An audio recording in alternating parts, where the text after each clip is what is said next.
Today's story is a powerful one. It's about a man who trusted his family, only to find himself in the middle of a quiet, devastating betrayal. It's a story that asks a tough question. When the people you love hurt you the most, what do you do?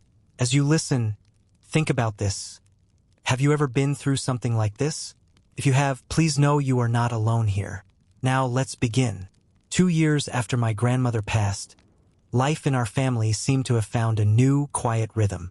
My grandfather, a retired Air Force colonel, a man so fiercely independent he never asked for help from anyone, finally agreed to move in with my parents.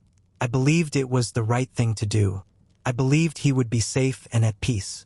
I was wrong.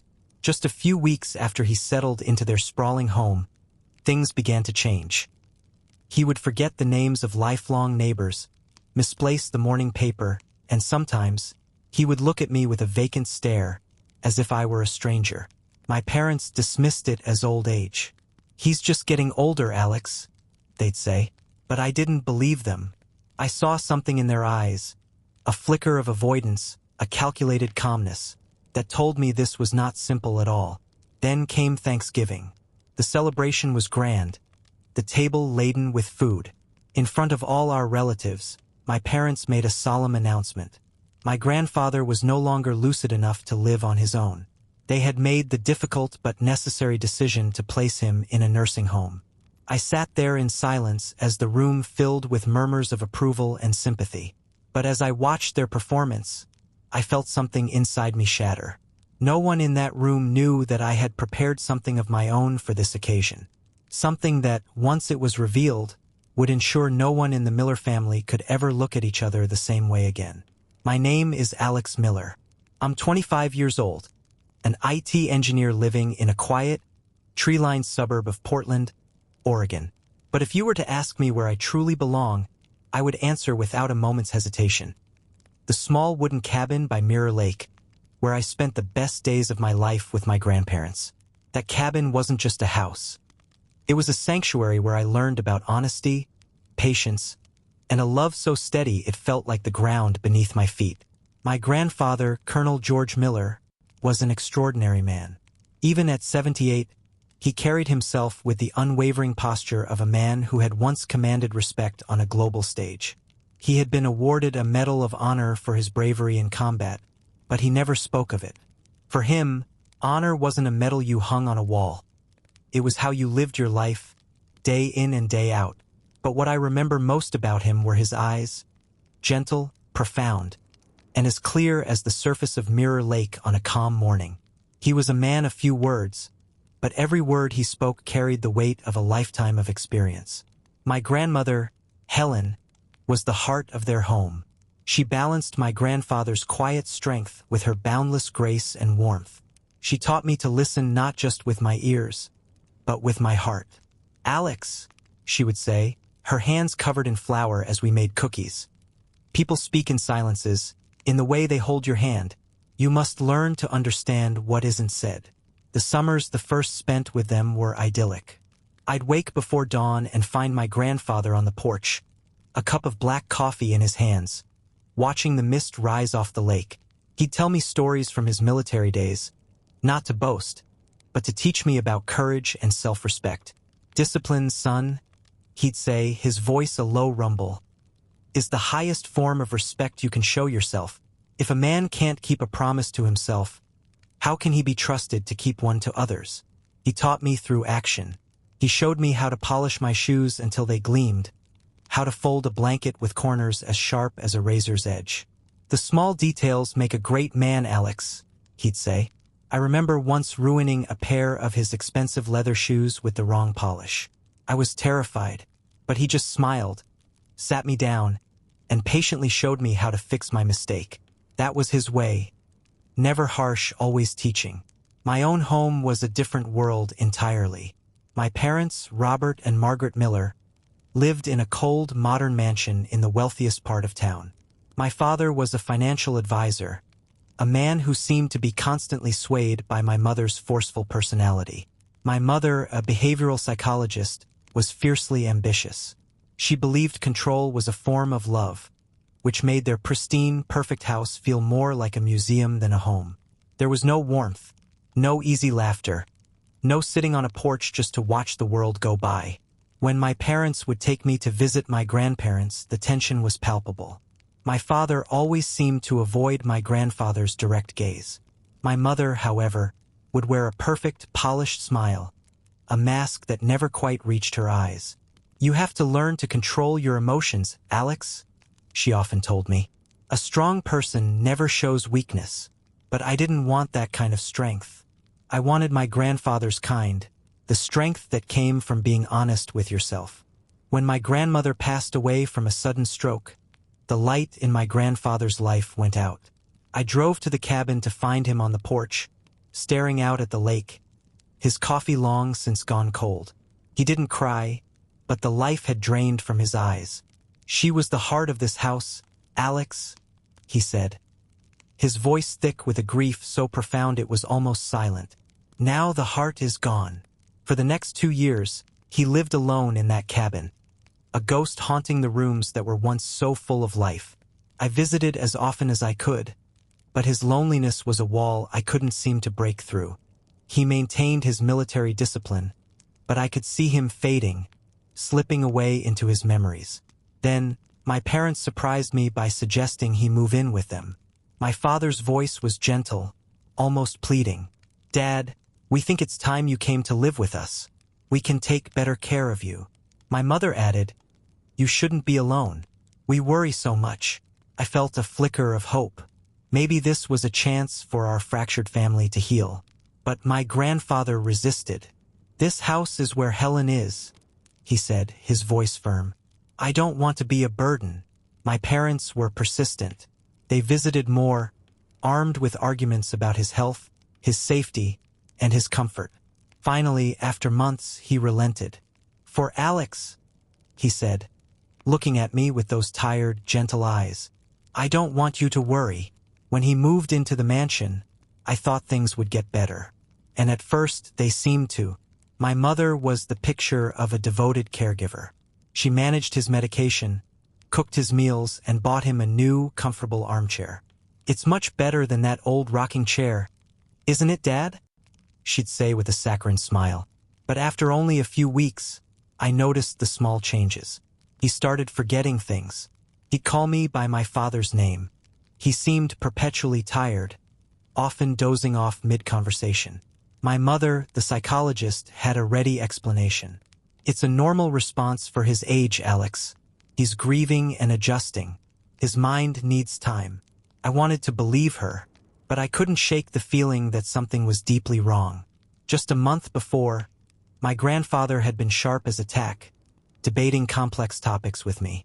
How could a mind like that deteriorate so quickly? Then I started noticing the little things. My mother always prepared my grandfather's coffee separately. She would do it alone in the kitchen. Once, I walked in as she was pouring a fine white powder from a small, unlabeled vial into his cup. She flinched when she saw me, quickly tucking the vial away. "Just a little extra sweetener, Alex," she said with a tight smile. "He likes his coffee stronger these days." But my grandfather never took sugar in his coffee. He always said it should be bitter, like life's hard truths.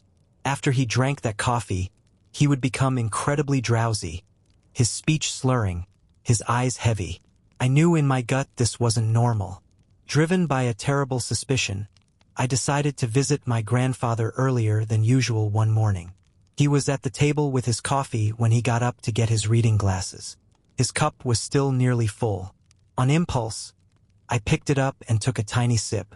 The familiar bitter taste was there, but underneath it, a faint, chemical sweetness. Minutes later, a thick fog descended over my mind. My eyelids grew heavy. My thoughts became hazy and disconnected. My heart hammered in my chest. This wasn't just coffee. The warning bell in my mind was now a deafening scream. I needed proof. A few days later, I returned to the mansion. While my mother was distracted, I quickly poured a small sample of my grandfather's coffee into a vial I had brought with me. I took it to an old college friend who worked in a toxicology lab. 2 days later, he called me. His voice was grim. "Alex," he said, There's a significant amount of a powerful sedative in this sample. It's a sleeping medication. Long-term use, even at low doses, can cause confusion, memory loss, and severe cognitive impairment. The world tilted. The symptoms he described matched my grandfather's condition perfectly. My parents weren't just neglecting him. They were actively, systematically poisoning him. I wanted to rush back and confront them, to scream and rage. But I knew they would deny everything. I needed undeniable proof. And I needed to know why. That evening, knowing my parents were out, I let myself into the mansion. I had purchased 2 tiny, high-definition cameras. I installed one in a crevice in the kitchen and another on a bookshelf in the living room. As I left the silent house, I felt like a traitor, but the image of my grandfather's cloudy eyes spurred me on. A few days later, I watched the footage. My heart pounded as I saw my mother, her back to the camera, carefully open that same small vial and pour the white powder into my grandfather's coffee cup. I saw my father stand by, giving her a slight, almost imperceptible nod of approval. I watched as my grandfather took the cup, and within minutes, slumped forward in his chair, fast asleep. Couldn't breathe. My parents, my own parents, were drugging him, reducing the sharpest man I knew to a shadow of himself. I had to tell him. That afternoon, I found him sitting in his armchair, staring out at the perfectly manicured garden. "Grandpa," I began, my voice trembling, "I need to show you something." I played the video for him on my phone. He watched in silence, his hands gripping the armrests of his chair, his knuckles turning white. When it was over, he didn't speak for a long time. Then he looked at me, his eyes filled with a pain so deep it stole my breath. "If they're doing this, Alex," he said, his voice a hoarse whisper, "I need to know why." We made a plan. He would continue to pretend to be confused, to accept the coffee, but he would secretly pour it out. He was a soldier, he told me with a sad smile, and he knew how to keep a secret. I installed 2 more cameras, this time with audio, near the dining table and in my father's study. The new footage was even more damning. I heard them discussing their plan. "Once he's in the nursing home," my mother said, her voice cold and clinical, "everything will be easier." I watched as my father, his hand trembling, signed a power of attorney document that would give them complete control over my grandfather's estate. The cabin, his savings, everything. They weren't just drugging him. They were systematically erasing him so they could steal everything he had. Which brought us to Thanksgiving. As my mother stood to make her speech, her voice dripping with false concern about my grandfather's declining health, I knew it was time. Couldn't let them get away with it. "Before we go on," I said, standing up, my voice ringing out in the suddenly quiet room, "I have a video I'd like to share, to capture some memorable family moments." I connected my phone to the large television screen. The room watched in stunned silence as the hidden camera footage played. My mother poisoning the coffee, my father's complicity, their cold, calculated conversations about the nursing home and the power of attorney. A wine glass shattered. My mother's face went white. My father leaped to his feet, stammering, "This is a misunderstanding. It's just a supplement." But before I could respond, my grandfather stood. He rose slowly, but his posture was no longer frail. His eyes were clear and sharp as ice.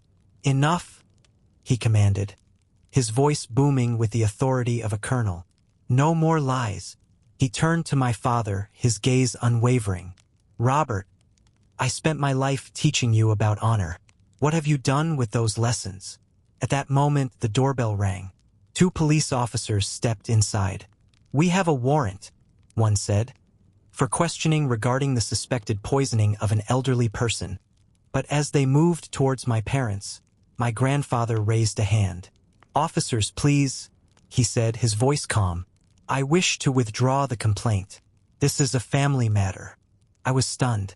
After everything they had done, how could he choose forgiveness? But as I looked at my parents, my father on his knees, sobbing, my mother hiding her face in shame, I began to understand. The greatest punishment wasn't prison. It was being forced to live with the truth of what they had done.